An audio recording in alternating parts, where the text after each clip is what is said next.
welcome back to my YouTube channel. I'm Tanya if you're new here.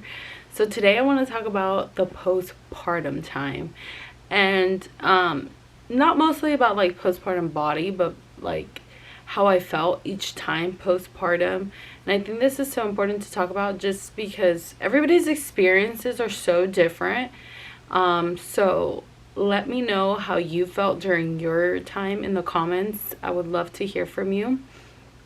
But hope you decide to tune in to this video and we can kind of relate on what we go through as mamas. I did play around with the settings of my camera a little bit, so hopefully this video comes out good.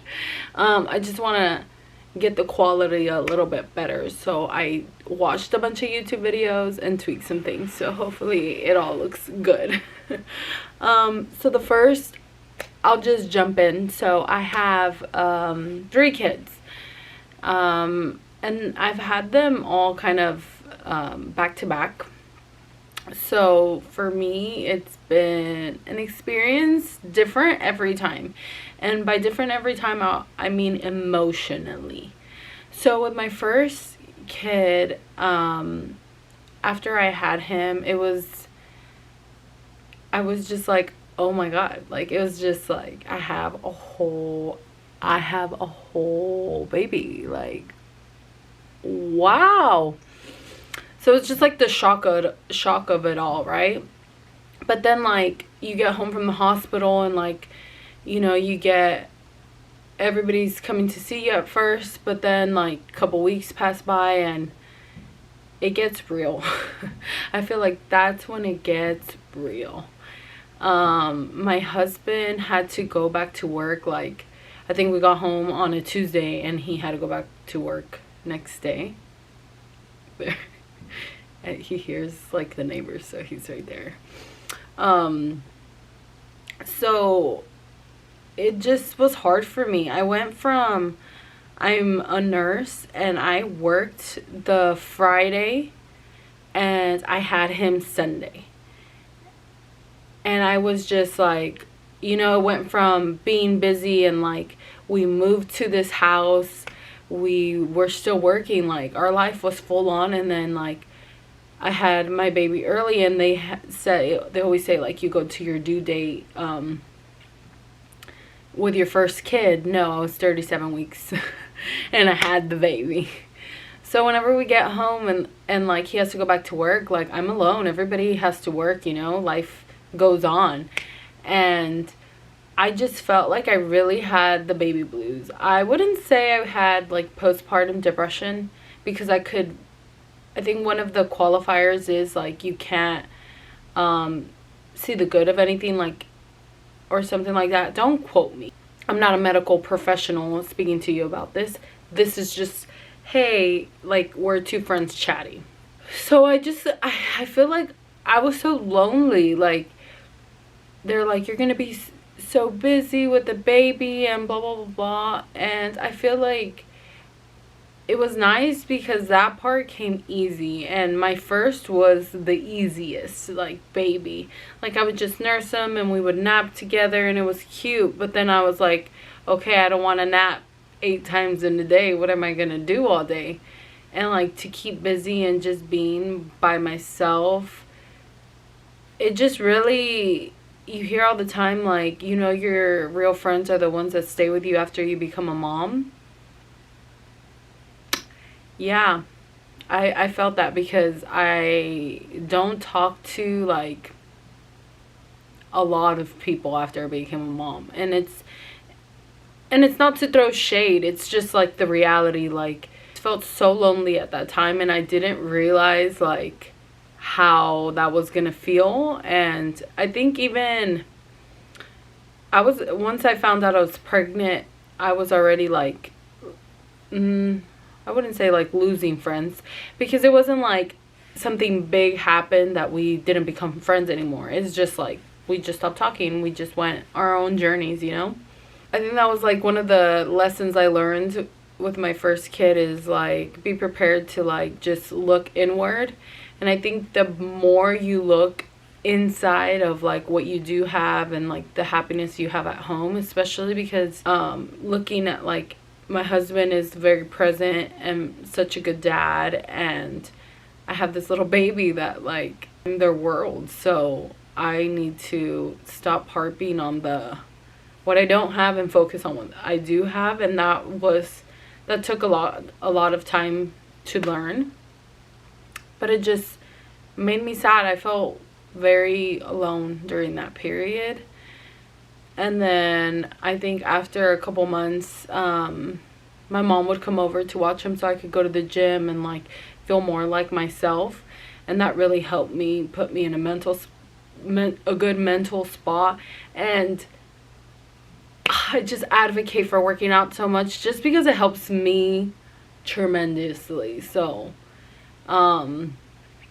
that's how I felt with my first, and now with my second, that's when I developed postpartum anxiety, like AF. I didn't realize like a lot of the things that I would do with my first were like a big no-no with my second. Like, or they were a big no-no. Like, you shouldn't like do this and that. Like, my first lived in his DockATot. Like, that's how the bassinet was huge. The bassinet was huge that we had, and the DockATot would fit in there. And he didn't like to be swaddled. So we would just put him in there with a blanket and put him to sleep. And like, I didn't think anything of it. And he was right next to me. And then like I learned more and more of like how you shouldn't do these things, and like I'm just so grateful like nothing happened. And I know people that still do these things and they don't pay no mind. It's just like I guess I just didn't know. Ignorance was bliss for me. And with my second, like I already had known all these things. So I bought an owlet.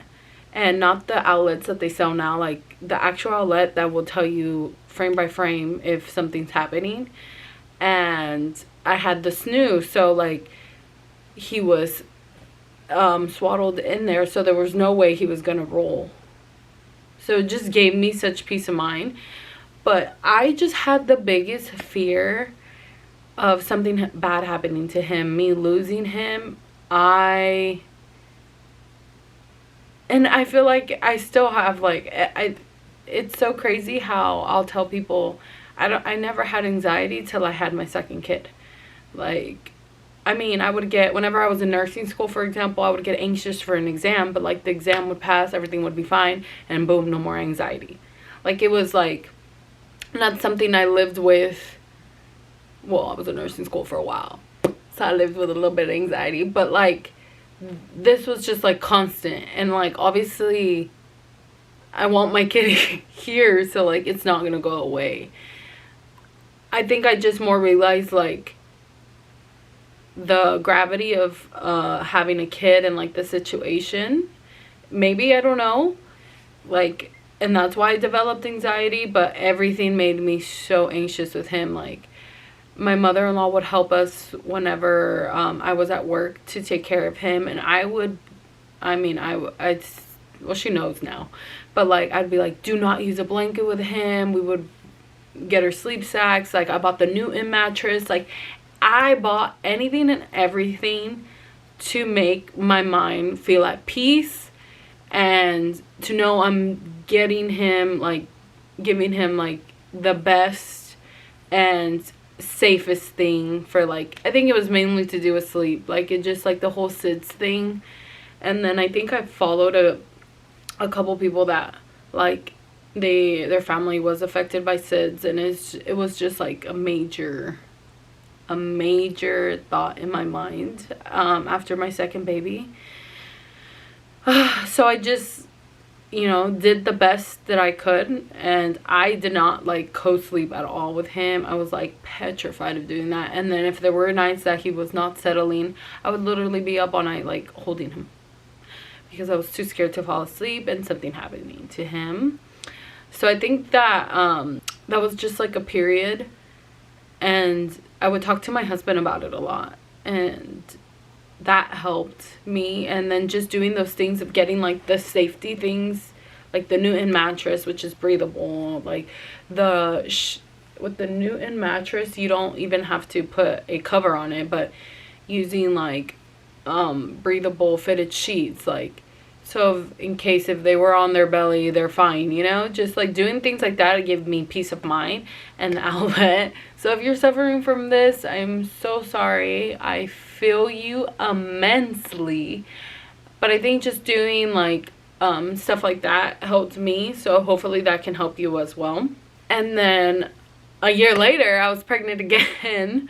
Literally when my second turned 1, right before he turned 1, I think he was 11 months, I found out I was pregnant again. And I was like, what?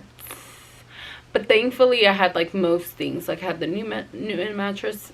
But anyway, I didn't feel so much of like the postpartum anxiety. Like I knew it was there, but I knew like we can get through this. I know what steps I need to take. I think it was more with my third kid postpartum. It was like looking within myself.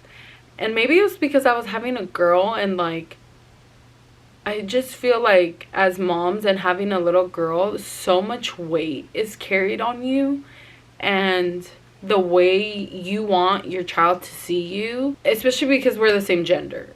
I feel like, I don't know, because obviously I still want my boys to see me in a certain way, but I think as a girl, like, there's just different things. And I don't mean to offend anybody. Like, I hope that doesn't sound offensive. I hope I come across to you with what I'm trying to say. But I just felt like this whole other pressure, like, of how I need to be better.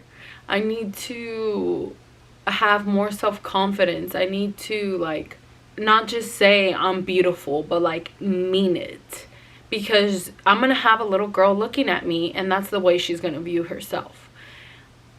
And I just felt that so immensely, like, right after I had her. I'm just like, it's like, see, I found out that I was having a girl before I had her, but, like, seeing her and it is a girl, like, maybe it was a mistake because I wanted a girl so bad. So I was like, let me make sure. But I just felt like this big pressure to be better and just be the best I could be and be like the best woman I could be. So I think with every kid, it teaches you a different thing. And the way I'm trying to look at everything is like, everything is a lesson that, like, this lesson taught me this, and that's why I learned from it. So like having a little girl for me was just, and I feel like that's why I'm such in this big journey of like self-improvement, trying to make myself happy, so I could be a happy mom. I just posted this reel. If you follow me on Instagram, you should. But I just posted this reel about, like, we all say that, like, we're willing to die for our kids and go to the ends of the earth for kids. And don't get me wrong, I 100%, I don't know a mother who does not, will do that for their kids. But, like, will you live for them? Will you do the hard work? Will you go to therapy? Will you talk about the hard things to heal yourself, to be the better parent? Like, living is so much harder than just, like, giving up, to me. And that's what I think about. And that was, like, what my reel was about. We need to be doing the hard work for them and doing the tough things so we can be the best parents for them. And don't get me wrong, we're not always going to get things right, but we're trying. And I feel like my big complex, like, with my parents is, like, I feel like they just gave up. They just were like, this is life and that's how it's going to be. And I'm just not like that. Like, I refuse to believe, like, this is it. Like, if I don't like something and if I say this is it, well, yeah, that's going to be it. So I need to figure something and make it better, if that's what you choose to do, right? I went on a whole tangent, but I think that's the main thing I learned with my third time postpartum. And it's just, that period is so emotional, so give yourself all the grace. And I literally think that first year you're just like between the no sleep. My third was a very colicky baby. Like, I feel like when she was awake she was always crying, and it was very hard for me mentally. And I think the way to like get past it, like, obviously it's just a season. I think she turned 4 months and like it was gone. It was gone. And I don't mean she would like sleep through the night, but at least whenever she was awake she wasn't crying, was enough for me, to be honest. Enough for me. So just, everything is a period, and take every lesson in that postpartum journey, whether it's good or bad, and turn it into your version of like good. And I guess to summarize, like my first, I felt like the baby blues alone, and instead of focusing on that, like that I was alone because I didn't have all these friends around me, focusing on like what I do have. I have a beautiful baby, I have a supportive husband, like I do have some supportive family. Like, focus on that. You know. And with my second, with the anxiety, I just did things that would help my anxiety. And literally, if you believe in anything or anything, like, just leave it up to him and do the things that are correct, and just leave it up to him really helped me personally. And then the third, it was like